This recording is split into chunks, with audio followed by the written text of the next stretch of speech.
This is our town. Welcome.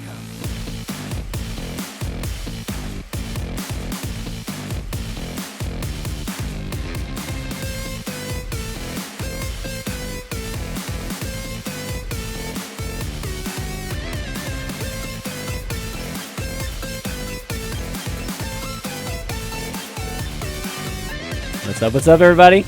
Welcome to a special episode of Value Town. Actually, it's number 212, but it's another crossover with our friends at Angry Chicken. And today I've got Dills on with me. What's up, man? It's been a long time. Yeah. It's good to be on the show. It's been a while. I think the last time I was on, Noxious was still playing Hearthstone. Oh, man, that was a long time ago. That's probably over a year ago. Yeah, so. Always a pleasure having you on, man. And, I can tell it's hot in Austin because you've got the wife beater and everything. Yeah, my AC is actually like halfway working right now too. We got the fan going. The poor dog he just like sits in front of the damn thing all day. But they're fixing it soon. They're giving me a new unit and everything. But I'm struggling right now. It's not even the summer yet, man. I can't even imagine. At least it's not in the middle of July or anything like that. That's true. It's better that it happened now. But it's like 85 degrees in my apartment if you're not a fan. Yeah, it's bad. Yeah, definitely not good. But yeah, lots to talk about. New expansions out, of course. New event today, which I totally forgot about it. But apparently, it's called the Noble Gardens. Noble Garden. Garden. Yeah, Noble Garden. So there's Easter flavored thing, and you get 2 Mechano eggs and 2 Boomsday packs. Nice. Yep. That's you log in. Basically all it is, except for I think there's a tavern brawl. But whatever. Yeah, exactly. It's kind of, the events are nice, great to get free stuff, but there's only so much you can do really with the events outside of Tavern Brawl. So anyways, log in, guys. Be sure to get those, get that dust and get those extra packs. But this week's been great. I'm still having a ton of fun. You still having that, honeymoon period with the expansion week? Yeah. Right now, obviously, because of the rotation, it's like this expansion actually seems to matter a lot, which has been the problem with the last 2 or 3, right? It's like you get a bunch of new cards and then you go, oh, well, all the old cards are still better, right? And this time, all the old cards are gone. So you're actually like seeing, I think one thing that's been really fun is that, cards like, Hagatha was good. Mm-hmm. Dr. Boom was okay. But now you're really seeing their power level when Death Knights aren't a thing anymore, right? Because they were kind of outclassed by like Gul'dan and Rexxar and stuff. But they're just insanely good cards now. And just the massive influx of new archetypes. I've been having a blast. I can't stick with any deck though, so I haven't really been climbing. Yeah, me too. I've kind of I purposely not. I just enjoy this period where it's like.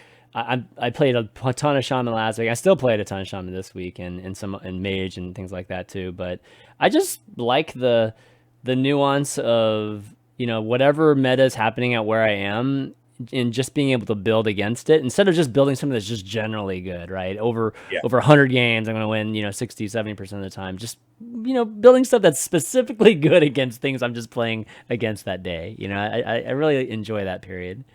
So that's kind of what I've been doing. Yeah, me too. And then the meta changes literally every day too, right? So day one, it was all Bomb Warriors. And I was like, oh, well, I'll play Mech Hunter. And I just dominate them all, you know? Yeah. And then actually last night I tried for the first time the new Aggro Mech Hunter. Really? Okay, I hadn't played. I was playing the like 9 lives kind of power spike value Mech Hunter. But last night I switched to the Aggro Mech Hunter that actually runs Boom Master Flark and just tries to like murder you. Yeah. And it's actually pretty good. It's real fast. It's got bombs and stuff in it too, right? Like that one? It's got what? It's got bombs and stuff in that one. Yeah, too, it's got all the stuff that makes the little 0-2 mech bomb guys. Yep. Because then it just magnetizes things to those and then they go off. Right. I hate that deck. And Boom Master Flark got those missiles oh my god. It's just it also has the missile launcher venomizer package, which is sweet. Yeah. Which I guess is sweet, but it also is super frustrating when you play against it. No, but it's good that I like the fact that Hunter retained the whole Death Rattle archetype. You know, it was obviously super strong this last year, and you know, I think they've been setting this up for a long time now. There was you remember when it wasn't Play Dead, but what was Feign Death? Remember when Feign Death was around? Yeah, and I mean, they wanted the Death Rattle to be around. That was like years ago. We're talking like 2-3 years ago. And they just never could make it work, right? Like, so Van Hyman was still probably the best Death Rattle minion, the only Death Rattle minion you could use it with. Now, at least, you know, we've got all these choices. So they've definitely done Death Rattle right. Well, when I looked at the mech package stuff with Ursatron and what's the 6-mana 3/4? The Oblivitron. Oblivitron, yes. One of the Trons. Yeah. I was like, yeah, these don't seem that good. But then when you 9 lives and you pay 3 mana for that effect again, and then you do it again, and then you Zul'jin, and then it happens 2 more times. I mean, yeah. Yeah, fun. Yeah, very, very good. That's why they own Warriors, is because they just never die. But also because Dynomatic doesn't kill any of my stuff, right? And that's true too. Yeah. Because now, actually, so Bomb Warrior at first was like the way I built it anyway. It was like a tempo deck the first day, right? Yeah. I built like a tempo, I make bombs, but I also make dudes, and I try to hit your face, and I try to like get the last little bit of damage with the bombs. And then it turns out, no, you just like make a control warrior deck that just has some bombs, is way better. So with that version, the Mech Hunter was just really good because I just couldn't kill your stuff, right? So right.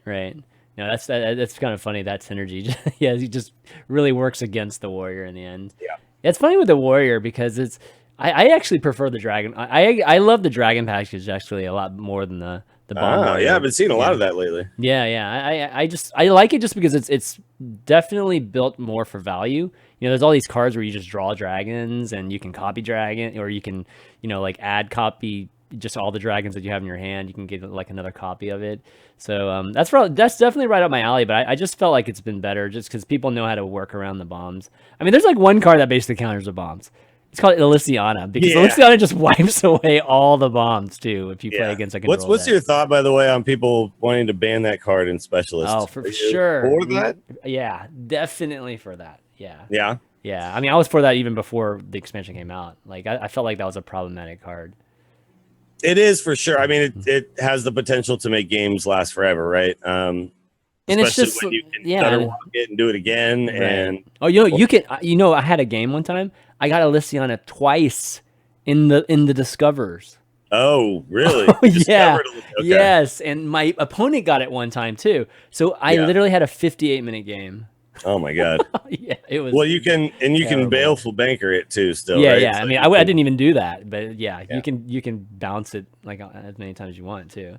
So yeah, that does seem like a problem. Yeah, for sure. Yeah. I guess the issue though is that it is itself a tech card, and that's kind of what Specialist is all about, right? Yeah, but but it's a big problem if not only is it a tech card. I mean, it's just a card that's just like a no-brainer too. Like, I think people would put it in their base deck. They wouldn't even bother using it as their tech. I mean, with the whole Specialist format is not really sideboard anyways, right? It's really just a 3-deck format. It's just it introduces it's sideboarding with a limitation, right? So yeah, but with that's a heavy limitation as to what it is. So I don't know. Like, my take on that is, like, I think it's healthier in Hearthstone because the tech cards in Hearthstone are different than the tech cards in Magic, right? Yeah. Like, Hearthstone, the tech cards are literally like, kill your thing and like swing the board back in my favor, and I win the game now because of this one card. Yeah. I think in Magic you don't have a lot of cards like that. It's like, look at your hand and take one of them out so you can like remove one combo piece and things like that. But then you run 4 of those combo pieces, so it's fine. Like, it's just different. So yeah, I mean, I think that running sideboard with just tech cards is definitely what has been an established strategy and best practice and everything, when it came to that format in Magic.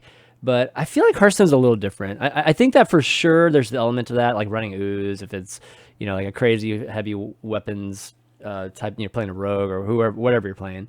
Definitely there's tech cards that absolutely make sense there. But I feel like you know, the real potential of this type of sideboarding format is more in a way of looking at it in terms of, you know, it's like a 35 card meta, you know, or a 40 card meta versus just a 30 card meta that just, you know, you just sub in a tech card. I think that people don't look at it that way. And I think it's kind of a shame, because I think there's a lot of potential in looking at it that way. And the mentality right now, and I said this like last episode, is that everybody starts with their base deck being like the best deck on HS Replay, you know, like, or something like that. They like start with that, and then it's just like purely whatever type of permutation from that, you know, using tech cards or whatever. But you could approach it where the base deck isn't the, you know, like a completely refined deck down some type of avenue. It's more of a, you know, versatile type of thing. You know, it's not totally ideal, but if you add the sideboard element to it, maybe your second deck is ideal, you know, or your third deck is ideal, or whatever it is.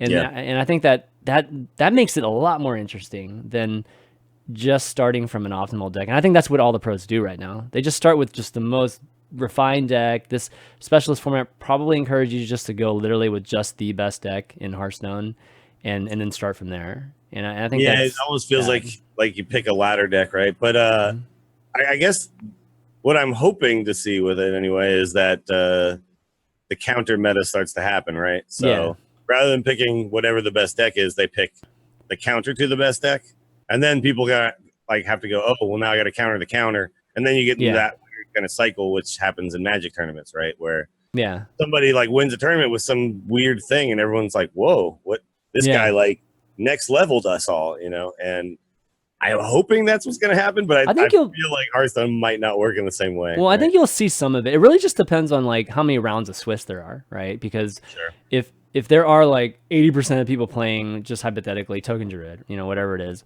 then you could probably get away with playing a full counter to Token Druid that sucks against a bunch of other stuff, right? Yeah. And probably get pretty far. I don't know if you know, obviously make it through the entire thing, but you know, just kind of adjust from there, right? Just adjust a little bit, you know, so that you beat a little bit more of the other matchups. But I'd rather that happen, of course, than just, oh, well, Token Druid's good, so I should play Token Druid too. So it's just who can just pilot Token Druid better, you know, and it becomes that sort of thing. And RNG does counter Token Druid. I'm not sure. Well, it's got to be a control deck. The matchups right now, it looks like Zoo. Zoo is the only thing. Are you serious? It's got to be a control. There's got to be a control deck that counters it. They have the numbers are green against everything except Mech Paladin and Zoo. All right, let me bring this up. I gotta bring up replay real quick. That's crazy. And I mean, that does kind of make sense because everyone's running like anti-weapon hate and stuff like that, right? Mm-hmm. And if you're Token Druid, you don't play no weapons. God, that's crazy. I mean, Rogue last week. Rogue literally had no pink. Look at all that green. They had pink. They had 2 pink things in Temper Rogue last week. Okay, look at this. Yeah, look at all this. Look at all that green. So Mech. Oh wow, Mech. It's not even like great matchups either. Okay, oh wow, Zoo's the worst. Yeah. So you see Zoo Warlock 36%. Oh my god. Everything else is green. Oh wait, there was one there. 48%. Yeah. Mech Paladin, which nobody's playing.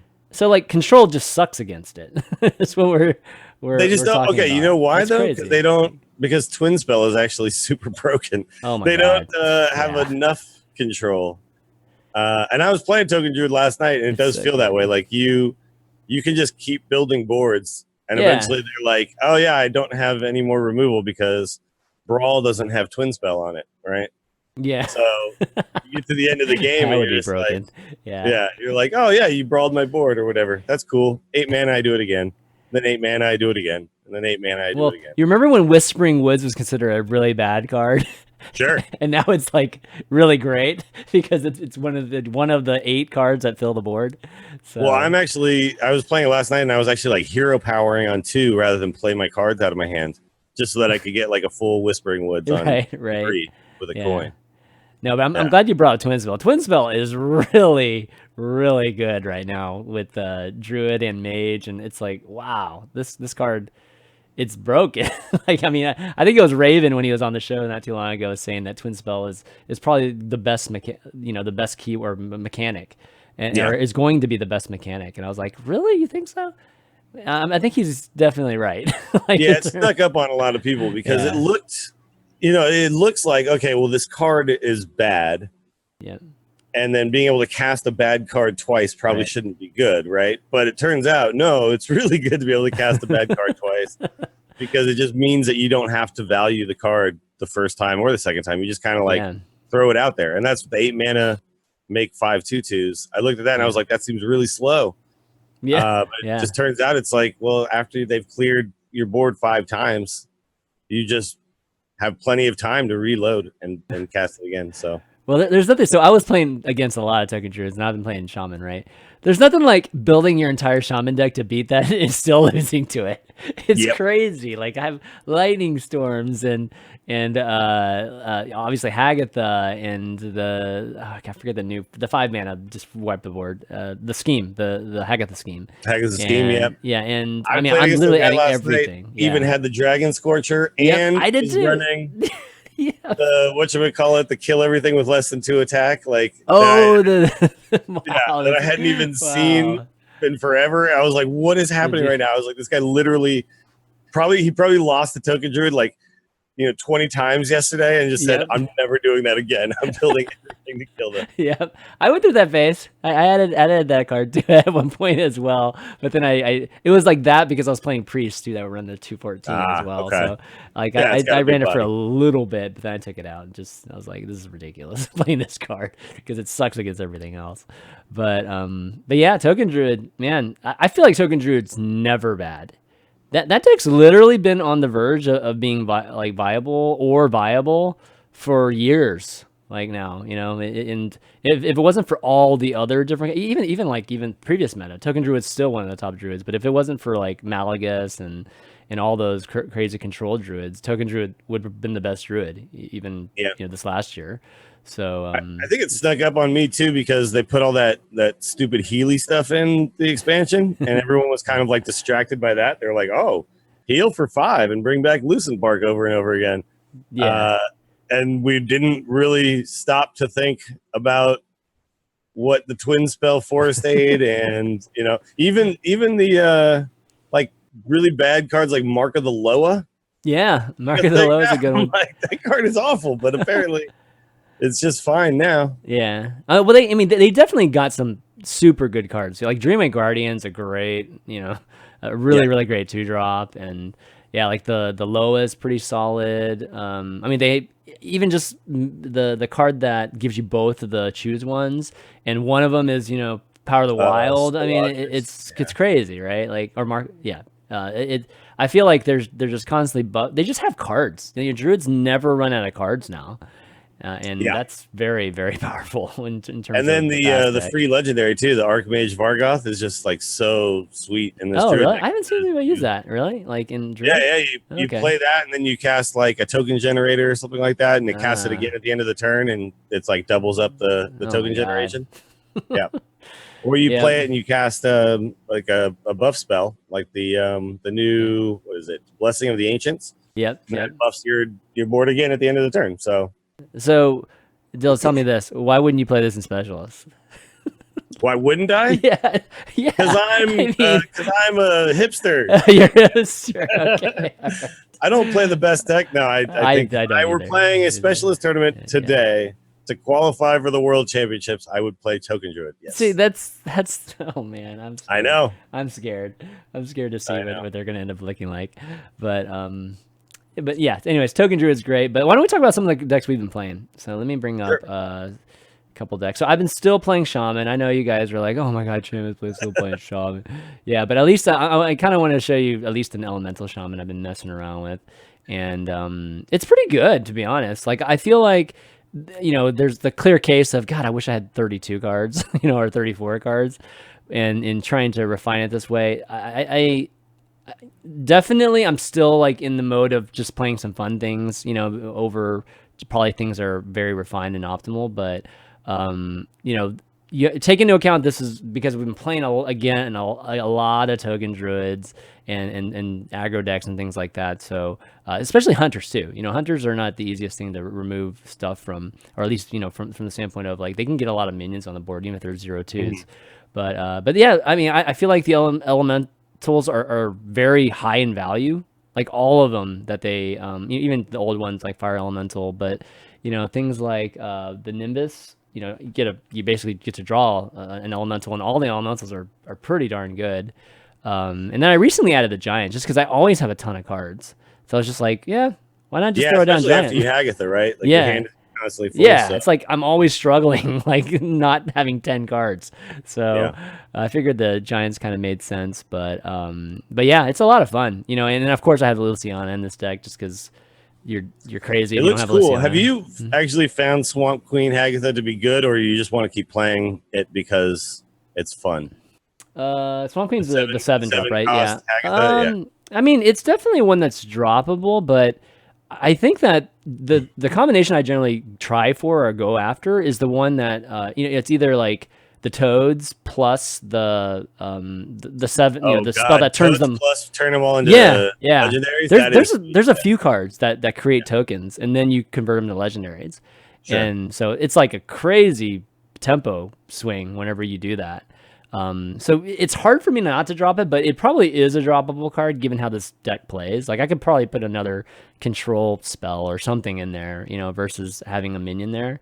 But it's just I haven't found it to be that. Like I looked at the card pre-expansion, I thought this is going to be insane, and then in practice it hasn't been that insane, but it is really fun every time you do it. Yeah, I mean you have that again. You have that high roll where you can just like fill the board with 3 or 4 just awesome minions, but for the most part it is just like a singular target type of thing, like it's because like any of the echo cards don't echo, right? So like you don't actually get to heal a bunch. The schemes don't upgrade either, so it's just that's interesting. A lot of things just don't actually. The schemes might actually, but the no, echo actually cards I think I remember doing that too. I thought, if I hold on to this horror for like 5 turns, is the scheme gonna be yeah, so and it didn't. It was just 1 no matter what.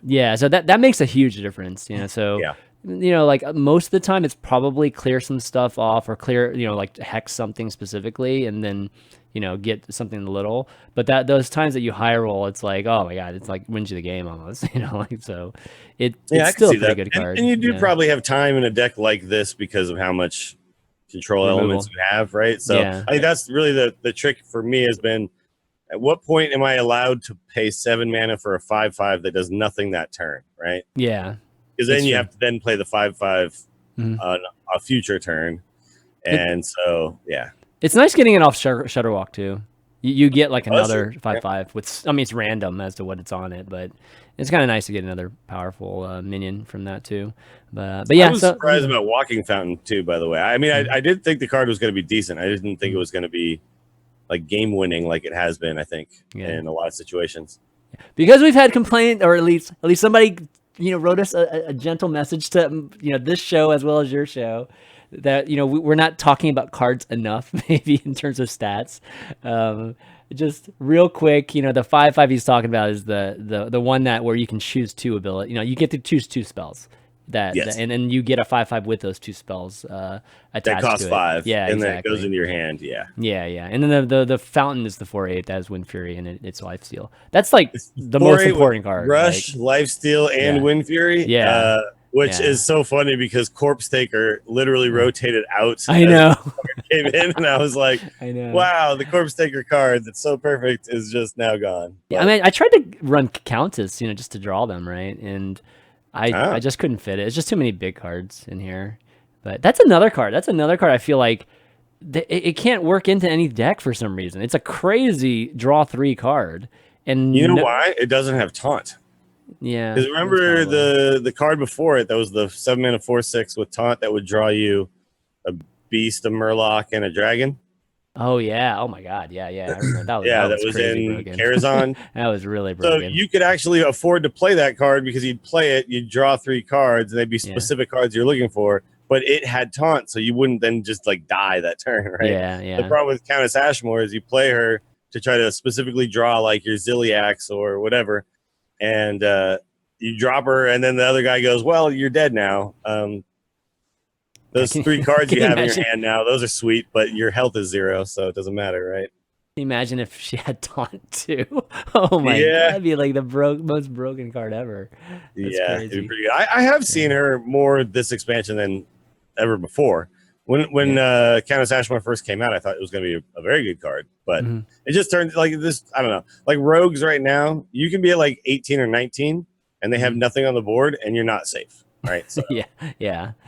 It's crazy, definitely tempo. But one thing that we did talk about a little bit last week was Mage and just how good it was, and that's definitely a deck you've been playing here, which more the control I think version of it. I have a weird version. So this is meant to counter the token druids and the zoo, because the zoo deck has also been really, really popular lately too. The magic carpet zoo deck with like 21 drops in it or whatever. God. So this deck is meant to be able to counter that. So there's like some interesting cards in here that you're probably looking at going like, what? That doesn't make sense. But it's got Banana Man. So 3 mana 2/2 summons 2 bananas and puts them in your hand. And then it's got Wild Pyromancer. So the idea there is that you can use Banana Man on 3, Pyro double banana on 4, and clear most token boards. And then also I have the 7 mana 2/7 taunt that gets cheaper every time there's a minion on the other side. Right. For that's kind of like there for a couple reasons. One is that it's actually really good to Conjurer's Call. Like you can actually copying it. You get 2 7 drops, right? But you play it for really cheap. And it just allows you to like put that down and then a Doomsayer behind it, and then you get like a turn with the board. Because that's I think one of the hardest things to do with this deck is get that turn where I can just play a Mountain Giant and then start Conjurer's Calling it. Because sometimes you're like, if I don't get the 7/8 taunt, I'm just gonna die here. So it's just like you need like to be able to clear the board, right? And I messed around with like running Frost Novas and all sorts of stuff. I think I had a version with Ray of Frost, but the problem is if you put in too many spells, your Book of Specters ends up fizzling out, and you like book, and then it throws away like your really important spells. So I was trying to figure out like minion-based ways to do all this stuff. No, there was I forget who built it, but somebody built a mage that literally had all, except for books, right? Like it was literally all mages, and it was winning a ton. I don't even sure it didn't even have Conjurer's Calling in it, which is crazy at this point, because that card is broken. I mean, that's the whole reason for the same deck, right? Is the Conjurer's Call. Crazy broken. Also, I have seen versions that were running no Caligos, but I'm just like, no, the card is too sweet. I'm not taking that out. Like it's just a free spell at the end. I mean, it's super fun. I have found though that the Discover spell sometimes is really bad. Like you discover 3 terrible spells, right? Secrets. You think in your head like, oh, I'm gonna get Pyroblast or Flame Strike or something, and then it's like some stupid secret or something, and like the 0 cost freeze thing or whatever. Like it's just like a bunch of bad cards. So, but whatever, it's still just super fun. Yeah, I mean this deck with Khadgar, that basically copies anything you summon, mixed with the Power of Creation and the Astromancer, and I mean it's crazy. Like just how much minion pressure that Mage puts on the board with this deck. And then on top of that, the Conjurer's Calling. I mean, the Conjurer's Calling is like consistent as hell, like crazy good. I've actually found too, it's got some interesting uses. So with the double Mind Control tech, if the opponent has 3 minions on board and one of them is like really good, you Conjurer's Calling their minion, it summons 2 random minions, and then you can Mind Control tech. Like they play around MC tech, and then you're like, nope, never mind. That's cool. So it's actually got some interesting utility as well. And then you see I've got the 5 mana deal 4 if you're holding a spell over 5. And the only spell I have over 5 is the 1 Power of Creation. But I find that spell ends up just sitting in my hand and rotting a lot of the time. So I was like, I'm going to make it do something for me while it sits in my hand. And I'm going to shoot things for 4. Because like I said again, like you need to make your minions do what spells would normally do because you're running the Book of Specters, right? So yeah, so that's kind of like a new thing I'm trying out, and it's been pretty good actually. In the mid game, I often find that it's hard to kill like just one guy, and I need to kill one guy, so I just put it in as a way to do that. That's cool. Yeah, for sure. Doomsayers too. Like I've been playing around with Doomsayer too, and I think it's a really good meta for Doomsayer. It's like not easy to remove Doomsayer on turn 3. And I think as long as you buy, time, especially against like a token druid or something that, I think that puts you in a really, really good position like later, because that's kind of where, especially this deck really swings hard once you get past turn 4. But you need that turn where you can do it without being dead. Like that's the thing, and so that's why Doomsayer is so important, because it gives you that one kind of like one just moment of like breath and like, okay, cool, the board is clear, it's my turn. I can do whatever I want, and like you said, like play it on 3 and then drop a Twilight Drake on 4 or something like that, right? So there's lots of ways that you can take advantage. Also, right now I found when you're in the mirror match. And they're about to play a giant, that's when you drop a Doomsayer, right? And then you stop them from being able to do it. Yeah, and then you get tempo back, right? And you get a chance to play your dragon. It's definitely interesting playing mage without removal cards, because that's basically what this is. It's so weird. Yeah, it's actually, that's I think the toughest thing when I was building, because the most popular version of this deck is the dragons, and I think it is better. Let me be clear. My version is not better than that one. That one is better because you get the charging 5/4, you get the crowd roaster. Yep. Yeah, you get a bunch of stuff that actually allows you. You get the Scorcher, the 3/6 for 5 that deals 1 to the board, right? Yeah. So you get all these like dragons that actually have effects. And this deck without the dragon package doesn't have all those, so that's why I had to figure out other ways to do it. That's why Banana Man and Wild Pyromancer's there. But that's what's fun about it, though. You get a chance to actually find these type of combos, and I think it's still great to be in exploration mode right now. Instead of just landing on that dragon and just sitting there. And I think that's the problem sometimes. I think people just immediately go. APX Void went 12-0 in Brawliseum with the dragon version, and then it just instantly became the most popular version, right? Right. But there's another actually. So Banana Buffoon also puts 2 cards in your hand that makes your Mountain Giants cheaper. So it's like an interesting little side bonus too to the deck. So Banana Man, Banana Man, he's a pretty sweet card if you can do stuff with him. Yeah, you can totally abuse that. I mean, that's what he was made for. He was totally made for Pyromancer and Mountain Giant. So. And then I also have the Archivist Luciana because you'd be dumb not to run it. Sometimes the other guy's playing control, and you got to actually beat them. It's still the best to wipe. People aren't aware, haven't gotten, don't have a Luciana, that you just haven't gotten in a pack. It's awesome to just wipe away bombs too from Control Warrior. If you hate bombs, this Luciana is exactly what you need to run, because you have to replace your deck, but you know what? Like after they've elected a bunch of bombs and all that stuff, you've got like 8 bombs in your deck, and you just wipe them clean, and they're just done. Like, so it definitely feels great when that goes away. But you got MC Tech too, so I've been running a bunch of MC Tech as well. And I think right now people they're just playing with no regards to MC Tech, so I think it's a pretty good time for it too. It is, and because the Zoo decks and the Token Druid decks are so popular, I mean that's really I'm targeting those 100% with this deck. I actually considered, like, do I need the double ooze and the Harrison Jones? By the way, have you had this happen? The bomb warrior makes the weapon that puts bombs into your deck, and then you Harrison Jones it and draw a bomb. Yes. Yep. I should have just used sucks, it. Dude. Yeah. I love burning bombs. Burning bombs is actually really good whenever you have too many keep cards. Your hand super full and then you burn them. Exactly. But I've had that happen too, and I'm like, I had it happen the other night. Like I was like, Elysiana was just the bottom of my deck. Right. And I was like, come on, Elysiana. I was like, I think I have to Harrison and hope I draw Elysiana and then I can play her next turn. Because there's like 7 bombs in my deck. It was like 7 out of like 11 cards or something. I was like, okay, well. And I was at 3 health. I was like, all right, I'm going to go for it. And then instantly it was a bomb. Then, of course, the douchebag is like, thanks. I'm like, all right, dude. It's amazing what one word can trigger. Like, I know that I was taking a chance there. I did it on purpose. Right. Okay, well, why don't we take a look at just some of the other, or just what HS Replay has for the current meta, maybe rank 5 and up here. Let's see. Let me bring it up real quick.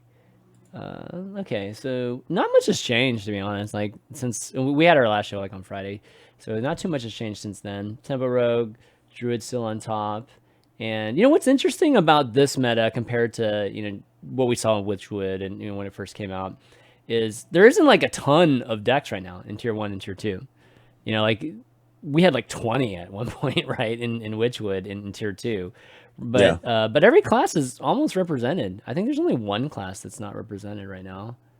Let's see, 1, 2, 3. I think the only deck that's kind of surprising to me right now is this Mech Paladin thing, because I still haven't even really messed with it. But it's like I beat this deck like every day. Like I beat this deck so easily with anything I play. So yeah, I've been surprised too that this is so high. But they have it listed as like a tier 1, tier 2 deck right now. I don't know. I mean, I guess I see it. I get it. You can prismatic lens out some stuff because you run so many secrets, right? I think this is the right one. Let me prismatic lens, and then you get like a 1-mana Tyrion or a 1-mana Mech Whelp and things like that. Oh yeah, right. So I mean, I see it. It's just I don't know. I guess I haven't played as this deck enough to really understand like why people seem to think it's really good. But I don't know. The stats on it look good. Does it? I'll have to give it a go. I mean, I don't get it. Like, I mean, it's half Secret Paladin and then half Mech Paladin. It's but there's no like extended value. There's no consistent crazy tempo plays I see. It's like it's not like this is getting triggered by play dead, and just like what hunters would do with this card. Hunters will make it. You're not actually doing the value with it, but like you were doing in the past, but you are still bringing them back with Kangor's Endless Army. Yeah, that's true. And then the secret opener is really strong because Mysterious Blade is a fiery war axe, right? If you play a secret on 1. If you play a secret on 1, like auto defense matrix, or what's the new one? Never Surrender. Yeah, never. It can't get popped before turn 2 when then you play a fiery war axe, which was a broken card, right? So. Mm-hmm. I mean, one of the cards that you didn't see in my Shaman deck that I had definitely was playing around with for a long time was just Owls, like Silence. I actually think Silence is great in this meta too. And Silence just destroys this deck. I mean, I think this deck has a lot to do with building up on the eggs and just and the mechanical whelps too. And giving you just that really tough situation of like, oh, what do I do? Like I can't kill these things. And they probably, have 1 attack or 2 attack at this point, or maybe that you blessinged it, or you've magnetic or put a magnetic minion on it, so it's become an issue. And you kind of have that real conflict of whether you remove this first guy just to see a bigger guy come back to life. Sure. But if you have Silence, it's just like it's just done. You know what I mean? Like Mass Dispel would just crush this deck, I feel like. So and maybe just this specific period, in the meta, this is super good, but I don't know. I just don't see this being long-term wise being crazy strong. Yeah, we'll see. I think it probably sneaks up on people though. Yeah, I do think though that right now the strongest deck is the Token Druid or just the Tempo. Clearly, because there's like no bad matchups basically. Yeah, it's funny because the Tempo Rogue right now too.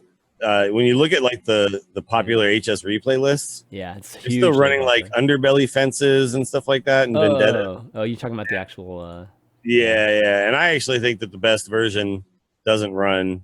I think the best version doesn't even run Hinge Clan Thug. I think the best version just runs all the stuff that like charges your face and just aggroes you down. You think so? Okay. Yeah. Like I've been seeing a lot of them now. Like they're not running Blink Fox anymore either. Oh yeah. They're just running like everything that kills you. This is a pretty solid one right here. Yeah, I wouldn't run Blink Fox either. I think the miscreants are good just to draw the lackeys, but I mean, you'd be crazy not to run Hinge Clan Thug. Hinge Clan Thug is a good card, obviously, but it doesn't go face the turn you play it, right? And that's like the newer versions that I've been seeing a lot. Just face. It's like everything just goes face. This is pretty close though. This is pretty close. Yeah, it is. Yeah, this is pretty close with the Myras and all that stuff. Yeah. Yeah, it's got the Leroy, it's got the deckhand, it's got the poisons, and yeah, it's pretty. I could see just people going face rogue with this, but yeah, the Underbelly Fence was the card that I thought, oh yeah, they're definitely going to be using that, right? A 3/4 with Rush on 2. That is a crazy good card. Like it is, but it just doesn't go face. Rush doesn't go face. So it's just funny. It's just like ended up getting cut eventually because the Tempo Rogue was like, no, I'm waggle picking your face, and I'm hitting everything else just goes face. Wow. Like you know when you're playing against it and like you have minions on board and they're just ignoring them, and you're like, oh god, like they just keep coming at my face, and then you like play as Ziliax, and then they just like backstab it, and they don't care anyway, and then you're just dead. Okay, all right. It's frustrating. I can definitely see that too. But I can. There's been many times where the Underbelly has been the bane of my existence. Like a 3/4 on turn 2, and it's just like I can't do anything against that. He's just, it's like, do I play 2/2s against it? Like he's just removing like 2-3 minions of mine, like easy. But yeah, Rogue is just consistent, and right now there's no clear. I think. I mean, there's definitely a couple bad matchups for them, but they're not. I mean, Control Warrior, but there's a ton of counters to Control Warrior right now. Yeah, Control Warrior is their worst matchup by far. Yeah, but nobody's gonna play Control Warrior. I don't think for the most part. Like on a grand scale, because Control Warrior has not very popular on ladder, right? You're saying that it's pretty popular in the specialist format, though, huh? It was like the first week, but look at these percentage. I mean, there's no way people are playing Control Warrior in specialist. Sure, yeah, it just gets run over by god awful. Yeah, there's too many counters. So if you look at Tempo Rogue and you look at the Token Druid, like we were saying before, I mean, there's just no bad matchups. I mean, there's really no like legit threat to countering it completely. So that's why I just feel like that's what specialist is probably going to look like. It's going to be a bunch of these two guys, and that would not be good. Well, and if Zoo is your only bad matchup, right? Mm-hmm. You can definitely tech to beat Zoo in a Token Druid. So you could secondary and tertiary decks that are still Token Druid but have just a few cards to combat Zoo, right? And you could definly do that. Some kind of wipes, right? And something like that. Mm-hmm. I mean, it already runs swipe, so it's like you just put in a couple more removals and you're good. Yeah, Starfall or something like that. Sure. Yeah. Starfall. Yeah. Let's see, anything else here that shows up that's pretty good? Let's see. Nothing really new right now. The Murloc Shaman, I guess, is a surprise that it's not still there, as right? good. Yeah. I just found that it's not that good. Sometimes they get these disgusting openers, though, where like they get that 4-drop legendary Murloc down that makes all their Murlocs cost 1.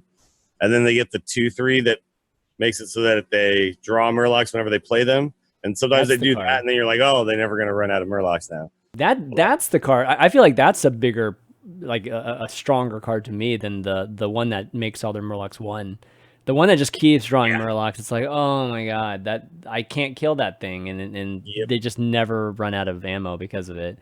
And then the problem is that they'll put that on the board, and then they'll put like a Murloc War Leader on the board as well. And you're like, well, which one do I kill here? Do I kill the infinite value one, or do I kill the one that's buffing the rest of the Murlocs? Like, right, exactly. Yeah, it puts you in tough decisions. But the problem is, I think it also fizzles out a lot of times with its draws. So I feel like if you're going to play tokeny things, Token Druid is better than Murloc Shaman, right? Yeah, but I think Murloc Shaman is just like the easy deck to play this expansion. Sure. Like anybody is very, very curvy, and you're going to do pretty well. You just generally, no matter how good you are at Hearthstone, as long as you have those cards. It makes sense, right? Yeah, it does. Resurrect Priest, dude, I played a ton. I was telling you, like, before the show started, there was at one point, like, over the weekend, I literally played, like, 10 priests in a row. It was crazy. Like, it's like, what's going on? And, like, my deck was completely not tech to beat, just all the resurrecting of these giant taunts with a ton of health.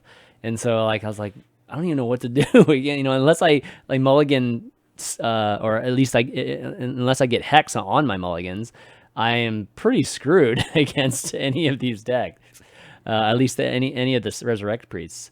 So, thankfully, I haven't played quite as many, but yeah, I mean, that deck, I'm surprised that deck isn't doing better, to be honest. It must have some really bad matchups. I think that's probably why. Yeah, I think it can get run over. And also 9 is a lot to pay for that mass resurrection. Yeah. You used to pay 7 to do that, so. That's true. Yeah, it looks like it's bad against. Yeah, it looks like it's pretty bad against like some tempo decks, but cool. You know, I don't think we've seen too much movement, so maybe it's settling just a little bit. It's only been a week, so I wouldn't be surprised there's some much bigger things popping up here. But any class you're looking forward to still exploring coming this coming week? I mean, I think I still haven't really gotten my groove with the shaman, so I'll give your list a go. That seems pretty fun. There's so much utility, man. Like I think shaman, I wish I could run 34 cards, because I mean, I'm not running Krogwall. I'm not running like all these cards that are actually pretty darn good. It's just like I can't really fit them, because of Hagatha just generating too many cards or I don't know, for whatever other reasons, but there's healing, there's removal, there's value, there's minions. I mean, there's like shaman's rich with things to do. It's just I feel like they've cut down on the RNG style cards with shaman too, because forever it felt like that was their thing, right? Yeah. I do 2 or 3. I crackle. I do 3, 4, 5, or 6. It's like that was so stupid. Now you're like, no, Hagatha the scheme. I know exactly how much I'm going to do. Yeah. And I'm not even overloading, right? So it's nothing like doing 40 damage to everything on the board. Kill all boards. Exactly. There's also apparently a big paladin out there right now that I'm curious about, because they got that card Duel that pulls out. I don't think it's going to be on the meta report. I don't think it's actually a good deck. Mm-hmm. But they got that card Duel that summons a minion from each player's deck, and then they fight.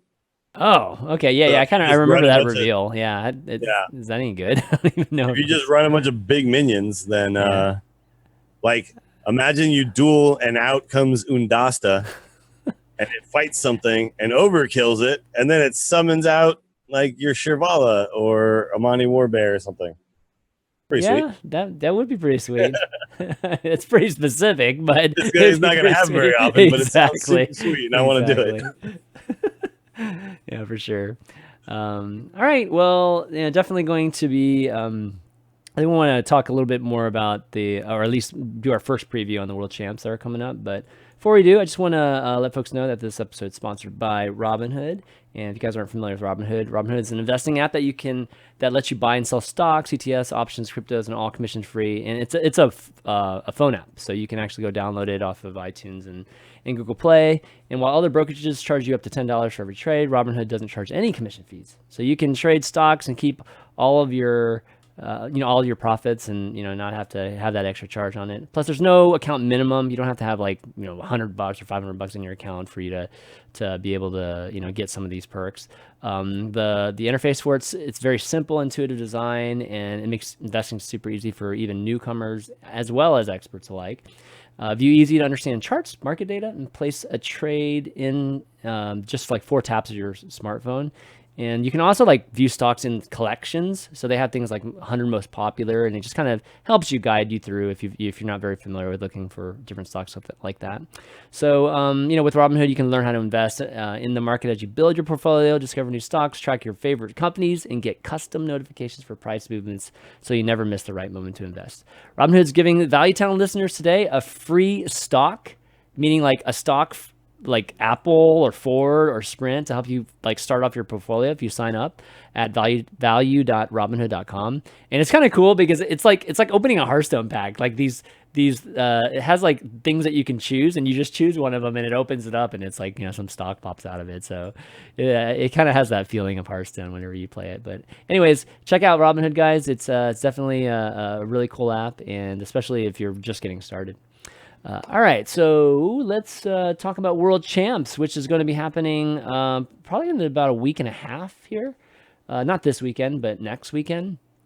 And, it's a huge buildup, obviously, this last, 5 months or something. It's been a while since we've had actually, no, it's been like a month and a half since we actually had the final season. But obviously, this is accruing the entire past year. So we have everybody that's qualified through all the finals, the seasonal finals, coming together and trying to win, obviously, the giant 250,000 prize as well as just more. I mean, there's 100,000 for I think third, and I forget what second gets. Maybe second's 100,000. I know the number of the first place. It's like if you just get out of groups, you get like 100K or something, right? Really? Oh my god, that's like amazing. Like that. Yeah, if that's the case. It's $1 million prize pool. There's a lot of money for everybody. That's true, which is good. I mean, these people deserve it, obviously. Okay, so if you get to 8th place, that's 50K. Yeah. So everybody who gets out of groups gets 50K. So if they are in groups, they probably get like 10K or something, right? Like for just being in groups. Yeah, let's see. 25 if you got there. Everybody who that's everybody awesome. Who's going there is getting 25K. That's awesome. And that's a trip to Taipei. Right. Hey, not bad. Paid trip to Taipei, yeah, for sure. So here are the groups. There's 16 players, and man, it's stacked, dude. It's pretty nuts. I mean, there's definitely some groups that are a little bit better than others, but there's no question that I think the quality level at this World Championships is the best. I mean, I'll go out and say it's the best we've ever seen. Just because I feel like this whole year has been a pretty tough slog, through all the tours, events, and the whole master system and just everything, right? Like people have been playing their asses off this year. Well, we've seen this year too, for the first time, a lot of like repeat winners, right? People, right? Because in the past, a lot of times someone would qualify, and then they just stop showing up to things because they'd be like, "I'm in Worlds, I'm good." And this year, what we've seen is like Bunny Hopper's not satisfied with qualifying for Worlds. He wants to win again. Literally, Ike got to play in like a special extra tournament to qualify because 3 friggin' people had already qualified who ended up finishing in the top 4. Yeah, in the top 4 of that season final. Crazy. Yeah, that was great. He had a huge chance. All those guys had a huge chance to get in. So definitely. It was so funny because you watched that tournament. You're like, he finished 3-3 for the whole tournament, and he qualified for Worlds. Okay, right. It's like he got me less packs than like one of the other guys that didn't even make it. Yeah. And then here's the thing though. Then he qualifies and he gets popped into the group with Just Saying and Hunter Ace too. Yeah, you were talking about people repeat. I mean, Hunter Ace started the year being the hottest player. Like he won 2 events, early on in the season, and then Just Saying, basically became the hottest player, somewhere at the end of the summer, and he kind of had his phase of where he was dominating as well, and I think Just Saying kind of like he did take a step back, I think, after that. That when he finally got in. Yeah, then when he finally got in, he basically took a step back after the fall, and then Bunny Hopper had his time, after that. So yeah, we've had some dominant stretches from some of these guys, and it's just about who's hot, at the end. I mean, Bunny Hopper's definitely hot. I think the most hot right now at the end, and Muzzy's just. I mean, I barely even said Muzzy's name this year, I feel like, yet Muzzy's always just there, like he's always top 8 or something like that. So, he's always a threat too. But, Bloody Face, Blood Trail, those are 2 guys that have been super underrated, under the radar and had super hot years. So, and then Tyler, obviously a fan favorite that's in there. Vipers, I think a lot of people, really enjoyed that Peanut Shaman he ran during his time. Yeah, so lots of great storylines for a lot of these players, and getting a chance to see them go against each other is going to be pretty epic. Yeah, it's gonna be fun. It's gonna be weird though because it's I think it starts at 9:00 at night. Oh gosh, and then goes until 9 a.m. every day. Great viewership, man. NA viewership here. Yeah.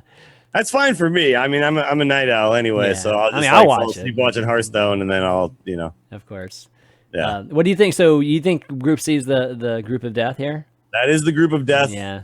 I think. My predictive winner is kind of a troll pick, but I think Roger's just going to win because that would just be like the dankest time. No, please don't say that. Oh, Blizzard! Blizzard's not hoping for that. I know it's going to happen, and people are going to lose their minds on Reddit. But he is really good. You can't deny that he's really good at Hearthstone. He's in a good group. I'll be honest. Yeah. I know. I mean, I'm looking at him like No, I mean, he's in a group that, I mean, is probably one of the weaker groups. All those players can get through, definitely. Yeah. Like, he might not make it out of groups, too. He might not make it out of groups, and he might also win the whole damn thing, right? And, like, I just feel like... oh, man, that would be such... It's just like, it's just what they deserve, almost, right? Yeah, That's probably true. I mean, people would riot. I mean, Yeah. definitely the Taiwan audience supports him. Sure. So no, he's going to be a fan favorite where they are. I mean, there was a little bit of talk about just how Just Saying would actually be received over there because he was very critical, very open about his criticism of just how that was all handled. And apparently the Taiwan, I think what I heard was just the Taiwan fan base just wasn't happy with that. So, like folks that are like the number one streamer over there, right? Yeah, exactly. Yeah, or he's one of the top ones. Folks are wondering what's going on. Roger was just one of the players that was involved with just the a couple big kind of controversial events. One being the global games, the HGG, global games, global games. Where he they had an incident where they could see the streamer, he basically knew like what his opponents were playing. I don't want to go into all the details, but basically, they got reprimanded for that. The entire team got reprimanded. Yeah, the team got disqualified from the tournament. He was a member of that team. It also is not clear that he was necessarily participating in that actual the stream sniping. Like it might have just been one of the other teammates, but he was on that team. Yeah, he was, and then he was involved in a win trading incident. Yeah, the win trading thing I think is worse, for sure, because that was just him. And so couple things, and a lot of people, it's like two pretty big things, and I think that he didn't get won a big tournament. Yeah, then he won a big tournament. So it's like a lot of people didn't think it was right for him to be able to continue playing, indies and taking a spot and all this stuff. So there's definitely a lot of drama riding on this. I am not going to. Obviously, I don't speak for Blizzard, but I would be shocked if they're not they're hoping he doesn't end up winning and being in the world champ, because that would just look really, really bad, I think, for them. Obviously, my heart pick, if I just could pick somebody to win, it would be Ike. But I don't know. I have a lot of friends here, man. Like it's. So who you're gonna pick? Sorry, I didn't mean to interrupt you. Ike. I actually think that probably the most likely is Bunny Hopper, but I'm gonna pick Ike in my heart. Go Ike. We like Ike. I want him to win. I know he goes through a lot at these tournaments too, because he's got for people who don't know, also he's got some issues with some pain in his legs that's somewhat debilitating sometimes for him. Yeah. So he, like on the last tournament where he actually qualified, he was in a lot of pain during the entire thing. So like you notice, like he was sitting down during interviews and things like that, and other players were standing. It's just he just has a condition that he's always had. So it's just a lot of hard work and trouble for him, and it's really like heartwarming to see him like battle through that and play well at these things. So I'm hoping that he can pull it out. That'd be sweet. Yeah, I mean, my heart's definitely, definitely rooting for Ike from that standpoint. Tyler too. Tyler's had a rough year, just with his family and everything. So, my heart's definitely rooting for those guys. I think if it's my brain, it's really going to be interesting, because I think that the timing of the World Championships really favors, I would say, innovators more so than if it was played later, not right when an expansion and reset happened. I would probably pick different. I'd probably pick Saiyan, a much higher if it was a little bit later in the expansion, because it's so early in the expansion. I think even Bunny Hopper too. I think Bunny Hopper I'd probably choose a lot higher if it was later in expansion. Yeah, these guys are just like grinders. Yeah, they're just master pilots, right? And analytics and and they're able to figure out just what's good. But because it's so early on, I think it does favor the people that are, that come up with ideas quicker. And so I think that Hunter Ace is probably favored. We haven't seen him play that much, have crazy success recently, just because, again, I think he might have dialed back just a tiny bit. I mean, he played a lot of tournaments too, but I think he flourishes in that type of environment a little bit more, so. I mean, all these guys are great. I mean, literally any of these guys could win. I would say Viper too. Yeah. Viper too. Yeah. The guy who Viper can innovate and come up with new stuff, right? True. So yeah, that's a good point. Yeah. So it's gonna be pretty sick just seeing, and I'm excited to see Conquest. I think Conquest is gonna be amazing. With all these different decks. It's gonna be our swan song with Conquest. Yeah, it's a good swan song. It's a good one, and I think we're going to be wishing we had Conquest after we see the new season. We'll see. We'll see. We'll definitely see. I hate to be a Debbie Downer, but it's. I have to be honest with you guys, though. I'm just a little bit worried. Yeah, I'm still in the wait and see period with the specialist stuff. I haven't tried it yet. I have a thing called the Dills Hearthstone League that I run. Oh yeah. How's that going, man? And stuff. Yeah. And we are gonna do specialist this season. Okay. Yeah, might as well. So right? We'll see how that goes. We did one season with Last Hero Standing, but most of the time it's always been Conquest. Bring 4 decks, ban 1. Yeah. That type of thing. And this time we're gonna do the specialist, and we'll see how it goes. And so I'll actually play it, and that'll give me more of a feel for if it's. It's definitely easier to run a tournament, like no question, right? Like with that kind of format. But but what we do is we do 8 weeks of Swiss, right? So you play a different opponent every week, and you have a whole week to like plan your match and stuff like that. But it's one match a week. Yeah, and you can change your deck week to week and stuff like that. So this will be our 8th season, which is pretty cool. Nice, man. That sounds fun. But I'll know more after that, after I've played that. But I've literally not even tried like a practice match with specialist or anything. So. Yeah. Do you think we're going to see some special things pop up at World Champs? Because, one thing I have been hearing is that anytime one of these guys goes up against a streamer, they immediately concede. Yeah, actually, I saw Firebat queued into Just Saying, and he immediately conceded. So he's got some sort of secret tech. The thing is, though, like, why? I guess I was confused when I saw it because I was like, so who is he playing against on ladder that he's okay with them seeing it? Because even just playing it on ladder, like the other guy was going to see some of the cards in your deck, right? I mean, you do have to grind games with it, I get, but maybe you should just be grinding them against like somebody else who can play.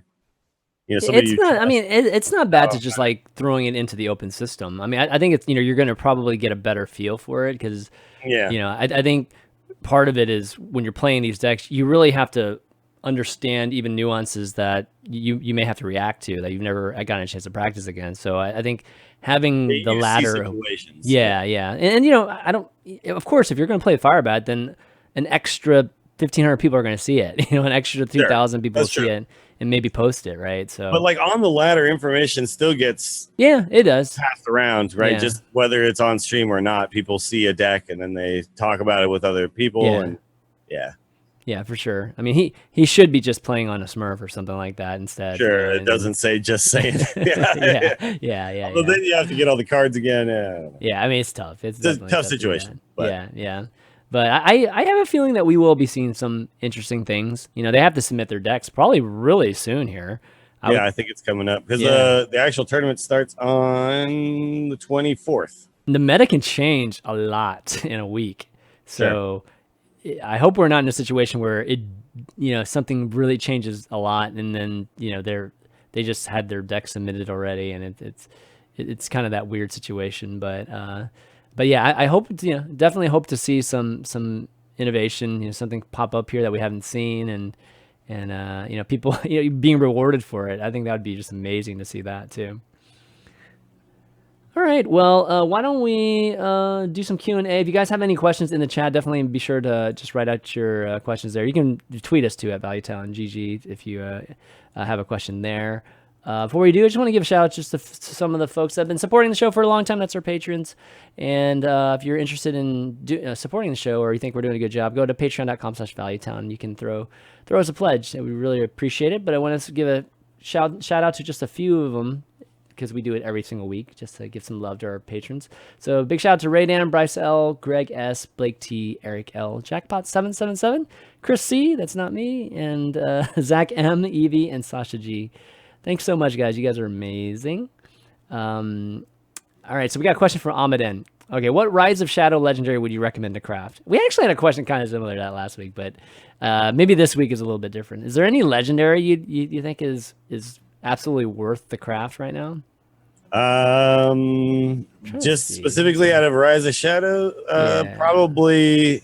Let me see what the choices are here. Probably Elysiana, I guess, would be the one that I'm like, you're gonna get use out of this. That's a good choice, actually. I don't need any Geppetto Joy Buzz is a lot of fun. I still haven't played that card. Yeah, Yeah, it's pretty cool. There's the hunter deck that does the Malagos thing, and then there's like obviously like Druid you can do stuff with. Yeah, let me bring this up. Oh, Arc Villain Rafam with the Zoo deck. That is sweet. That is really fun. Yeah, I still haven't got a chance. I need to play Warlock some. I really like a lot of the mechanics in Warlock, but I just haven't gotten a chance to get there. Yeah, I saw on my free to play EU account, I opened I opened the Rafam, and the Zoo deck is basically like a bunch of classic cards except for Magic Carpet. Yeah. So it was really easy to like craft the rest of the stuff I needed, and I have like essentially a tier 1 deck. Oh man, really? Yeah, because of that one open. So that's crazy. Yeah, I'm looking through these. Well, I think I said this before, which was I think it really just depends on what class you want to play. Like if you want to choose a class, because it's hard to evaluate just legendaries if they're common. So like if you're playing mage, you should absolutely get a Khadgar. Like that's like completely required to get Khadgar. Sure. I wouldn't say these are. I don't think any of these are really. Yeah, there's a lot of ones that just don't see any play at all right now. This is a must too for Hunter. Yeah, if you're doing Mech Hunter. But the Archivist, the Lysiana, is probably the one that's in the most decks outside of like Archmage, Vargoth, which everybody got for free. So yeah, if you're a control deck and you don't run a Lysiana, you should just lose. Yeah, I mean because this is like an absolute must in control decks. You just have to have it because if you run into a mirror where they have it, you lose. Yep. And so it's like who plays it last, who plays it most. Right. That's who wins. Yeah. Or who gets the best cards out of it too, which is usually good minions. If you can get good minions out of it, you're doing really, really well. So yeah, I'd say those are the two things. Let's see. Do we have any other questions here? We're didn't have too many questions this week. Let me see.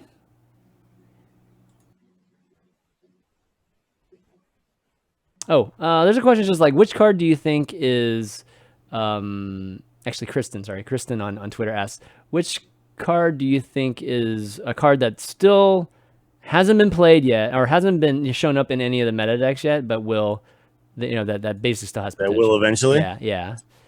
Well, let's see. I think, so I know that, what's his name? Who's the warrior specialist? Fibonacci. Yeah. Fibonacci had been playing the Boom Reaver, which is the 10 mana 7/9, summons a copy of a minion in your deck and give it a rush. He was doing a deck with that I think actually might make its way at some point. Maybe it's just because he can play warrior decks that nobody else can play or something, but I feel like there's something there with that. You just play like big warrior or something. Yeah, you play like a bunch of just removal and then just a bunch of big control bombs, right? I think there's something there maybe. And then I'm hoping that that at some point we do see a real Heist Baron Togwaggle deck that's not just like good because Rogue is just good, but like because when you get the Togwaggle, like I've been playing a lot of that on ladder. When you get the Togwaggle to go, you've got, like, let's say you've got the opponent kind of low. You go for the wand, which gives you 3 cards that cost 0. And oftentimes you just find the burn you need.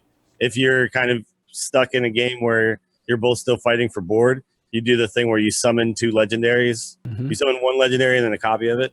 And then you just, win from that position. And then, of course, if you are in some like weird late game control situation or you're almost dead, you play the 3 mana 6/6 taunt monkey that makes your hand all legendaries, and you just get a taunt in the way, and then you just get a bunch of big stuff. So the card is so fun. Yeah, it's just like the other version of Rogue is better, right? And that's the problem. Exactly. I mean, you're right. I mean, one of the treasures is like an auto win. I mean, that one treasure, I think, like the win rate is like crazy when people get it. Yeah, when you actually get the treasure off. Yeah. So I think that's probably true. Let me see if there's any other thing that shows up for me. There was one up here. What was it that I think was? I've been trying to get this guy to work. I actually think she's really good. The Mount Seller. Yeah, I'm just trying to I thought figure out. Gibbler was messing with a make a lot of dudes mage deck, which is kind of interesting. The problem is that mage then doesn't have Savage Roar or anything. It doesn't have Savage Roar, but it's not so much that as much as it's something that has synergy with cheap spells, right? And I mean, you can do this in Druid, right? This guy with a bunch of like pounces and innervates and moonfires and stuff. Yeah, the mechanic's great. It's just I just don't know what archetype it fits into super well, but that's it. I think ChanmanV is going to actually be legit at some point too. Okay. I think that I really hate this card, by the way. I think this card is one of the worst cards in the set. Elysiana and this card are the two cards I have a problem with. Everything else I love in this set. Well, These two cards, if you can empty your deck and play ChanmanV and then Elysiana, then that's pretty solid. Yeah, right? Like, I mean, but the biggest thing with this is just that you just play a card and you get 7 6/6s on the board. Like, there's nothing. There's like no skill involved. I mean, at least Elysiana, you got to pick stuff. It's like you got to discover stuff, and it goes. Well, you got to empty your deck first with ChanmanV. Yeah, right? but still, I mean, there's definitely control decks, right? There's definitely control decks or draw decks that can lead you to this. Lead you to this, and this is literally a miracle win card, and that's just bad for the game. I mean, it's kind of fun when it happens, and it's like total meme and highlight video kind of thing, but it's not even that big of a highlight video because all you did was play a card, and you just all of a sudden have like lethal on the board. And I don't know. I definitely am not a fan of this card. Like, I wouldn't have minded if it was smaller. Maybe if it was like 4/4s or something like that, but 6/6s is just like a lot of things remove 5 damage too. So I can't even remove that. It has to be like a brawl or a Hagatha scheme or something like that to kill him. Yeah, it's a tough one. I mean, even like the mage one. The priest 5 mana. Just everything attacks each other. Mass Hysteria. Yeah, it leaves one behind too. So it's just like there's no great removal for that card. But I do think that this card, it just feels like a card that pros will eventually abuse. This card, like heavy. Okay. So yeah, I think that card will end up being played for better or worse. But yeah, so I mean, I think a lot of cards are being played right now, so that's great, right? Like this is one of the big positives of this expansion and reset being so good is that they're almost all new cards being played, which is awesome. Definitely good. Yeah, it looks like the worst legendaries that we got in the new set were Fell Lord Betrug. That's what Spark, apparently. Oh, is that? Oh, it's on that HS replay. They're the lowest win rate cards. Yeah. Yeah, given I haven't even seen those cards, I'm not surprised. No, yeah. Yeah. I haven't even seen Madame Lazul, I don't think, a single time yet either. No, because the type of priest deck that's out there doesn't want this.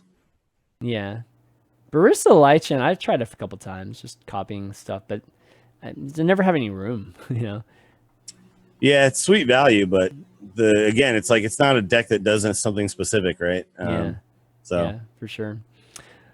All right, well, why don't we wrap up, dude? I mean, there's not too many questions today, so I think we can. Yep. I mean, it's I got to get ready to go to work anyway, so it's perfect. Exactly, man. It's always a pleasure having you on, man. It's always good talking Hearthstone. We got to do it more, man.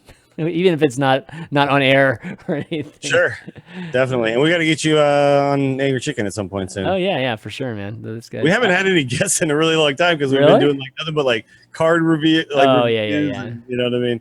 Garrett was sick this week though, right? Like I saw you. Yeah, it was just being Joss. Yeah, for sure, man. Anytime, would love to. But you want to do some shout outs before we take off?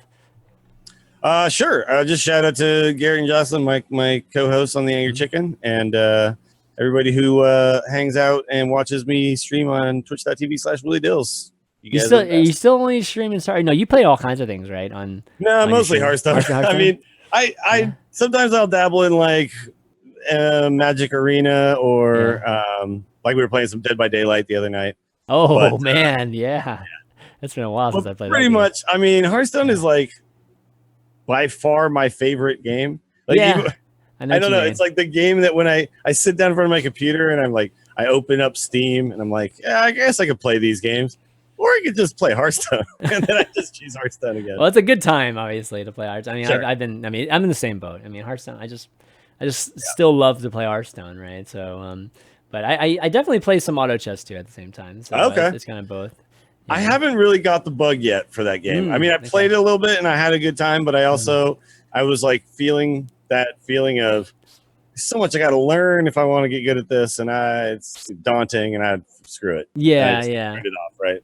Yeah. I mean, the interface is like a little bit weird and wacky I'm too, waiting but for, because the popularity of it means to me that we're going to see somebody make it. an actual company make that game and not have it just be a mod for Dota, right? Yeah. Like that game is going to be its own game pretty soon. To be honest, like I think the biggest thing for me with auto chess is that it's a very small thing. It's the actual the battling. You know, like the fact that we can actually watch the fighting makes such a huge difference. Like showing the combat is huge, and I think that's like the main thing that really attracts me to it. I mean, obviously there's the whole, you know, playing and the strategy. I think it's really smart the way it's designed too, but you know, that's the biggest difference for me. It's just like having that turn based and then watching everybody fight. You know, it's Oh, it's sure. really, really Super cool. satisfying. Yeah. It's exciting too. It makes it more of a spectator thing. But yeah, Hearthstone, I mean, that's why we do these podcasts, is because we love Hearthstone. So that definitely doesn't change. But yeah, I just want to, you know, thank you for being on the show. Thanks everybody for watching. I know it's like, you know, different times and a little bit short notice, I know, on the switch of time, so I apologize for that. But you can find, you know, our Valuetown, as always, on YouTube, youtube.com/ChanmanV. You can find it on iTunes, Spotify, Google Play, and SoundCloud.com/ChanmanV as usual. And that's going to be it, guys, for Valuetown this week. So for Dills and myself, ChanmanV, we'll see you next week.